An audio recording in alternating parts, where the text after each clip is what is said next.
আমার শ্বশুর বিদেশ থেকে আমাদের জন্য কি নিয়ে আসছে এগুলো আপনাদেরকে এখনো দেখানো হয়নি। আপনাদেরকে দেখাবো কি আমরাও এখনো পর্যন্ত দেখতে পারি নাই। বিশেষ করে সাইফান খুব এক্সাইটেড ছিল যে তার নানা ভাই বিদেশ থেকে তার জন্য কি আনছে সেটা দেখার জন্য। আসসালামু আলাইকুম এভরিওয়ান, কি অবস্থা সকলের? আশা করি সবাই ভালো আছেন। সুমাইয়া তার বাবাকে কাছে পেয়ে এত পরিমাণ ব্যস্ত হয়ে গেছে সে এইগুলো খোলারই টাইম পায়নি। এজন্য আজকে আমরা সবগুলো ব্যাগ এক এক করে আনপ্যাক করব এবং আপনাদের সাথে শেয়ার করব যে বাহির থেকে সুমাইয়ার আব্বু আমাদের জন্য কি নিয়ে আসছে। আত্মীয় স্বজন হোক বা বাবা বিদেশ থেকে কোনো কিছু নিয়ে আসলে সেটার জন্য আমরা সবাই খুব এক্সাইটেড হয়ে থাকি। যাদের বাবা অথবা আত্মীয় স্বজন বিদেশ থেকে বাংলাদেশে আসছে তারাই এই আনন্দটা বুঝতে পারবে। যেহেতু শীতের সময়, এই শীতের জন্য সুমাইয়ার আব্বু সুমাইয়ার জন্য এই বিশাল সাইজের একটা কমফোর্টার নিয়ে আসছে। এটা কিন্তু নর্মাল কোনো বাংলাদেশি কমফোর্টার না, বাহিরের একটা কমফোর্টার যেটার সাইজও ছিল বিশাল। সাইফানের খেলনাগুলো যেন না ভাঙে সেটার জন্য এই কমফোর্টারের মাঝখানে অনেক সুন্দরভাবে রাখা ছিল। এই রিমোট কন্ট্রোল বিমানের জন্য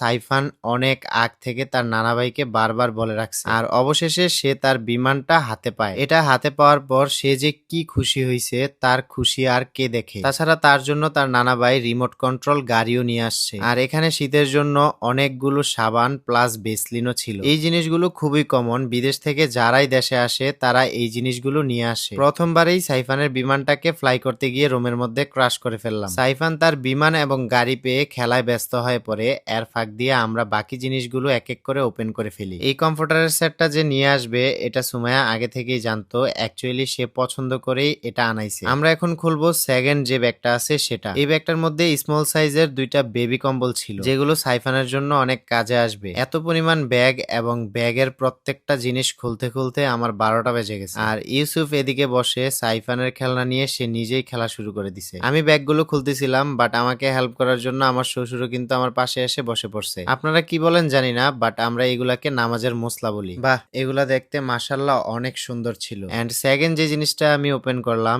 এটা দেখার পর আমি সত্যি অবাক হয়ে গেছি। এই নাইফটার হাতলটাও কাঠের তৈরি, পাশাপাশি কাভারটাও কিন্তু কাঠের। এটা হাতে নিলে রাজা বাদশাদের মতো একটা ফিল আসবে। এত পরিমাণের জিনিস নিয়ে আসছে যেগুলো আপনাদেরকে আজকে সারাদিন দেখালেও শেষ করতে পারবো না, বাট এর ফাঁক দিয়ে মোস্ট কমন কিছু জিনিস আপনাদেরকে দেখাই। আমার কাছে কেন জানি মনে হয় বিদেশ থেকে আসা মানেই ব্যাগ ভর্তি চকলেট নিয়ে আসা, আর সেটাই সুমাইয়ার আব্বু করছে। অনেক রকমের চকলেট, তেল, লোশন, পারফিউম কোনো কিছুই সে বাদ রাখে নাই। কি আর বলবো, মাথা ধরার জন্য যে মলম দরকার সেই মলমটাও পর্যন্ত সে নিয়ে আসছে। যাদের বাবা প্রবাসে থাকে তাদের বাবা আসলে থেকেও নেই। বিশেষ করে বাবাকে ছাড়া বছরের পর বছর কাটিয়ে দেওয়া এবং বাবাকে ছাড়া প্রত্যেকটা ঈদ করা কতটা যে কষ্টের এটা শুধুমাত্র যাদের বাবা বিদেশে থাকে তারাই জানে। এখানে প্রায় আরো অনেক জিনিসই আছে যেগুলো ইউসুফের জন্য নিয়ে আসা হয়েছে। তবে একটা জিনিস সত্য, ইউসুফের দেখলাম তার বাবা দেশে আসছে